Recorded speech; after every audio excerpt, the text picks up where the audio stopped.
Why would you see different isotopes if you live in a tree as opposed to if you live in a savanna? So for carbon isotopes, when plants do photosynthesis, they fix carbon, and then they release oxygen. And so the relative amount of carbon that they can fix and how efficient they are is going to vary depending on the environmental conditions. So in a place where they get a lot of sun, they're going to be more efficient than in a place where they're more shaded.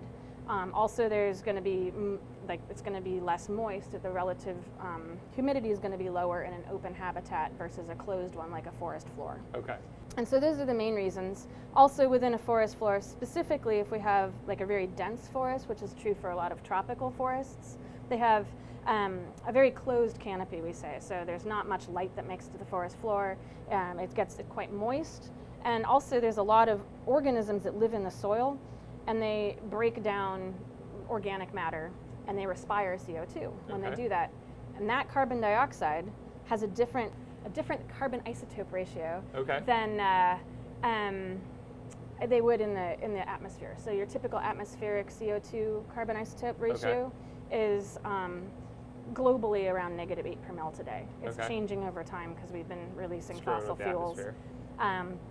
But under a forest canopy, if you have animals that are respiring CO2, it actually is a different value. And so plants that use the CO2 in the forest floor are using CO2 that differs from your global average. So there are subtle differences between the atmosphere of, like, say, a savanna than are on, like, the forest floor.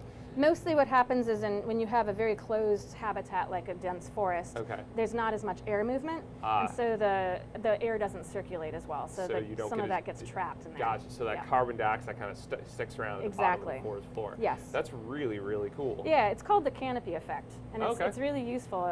So people are able to look at habitat use vertically in forests, like tropical forests. They've done this for bats. They've done this for primates. And larger communities as well, and tropical forests around the world. That's awesome. So it's a very useful thing. And you can do it for modern animals that are hard to observe, like different bat species. You can also do it for animals that are now extinct. Gotcha. That's awesome. Yeah.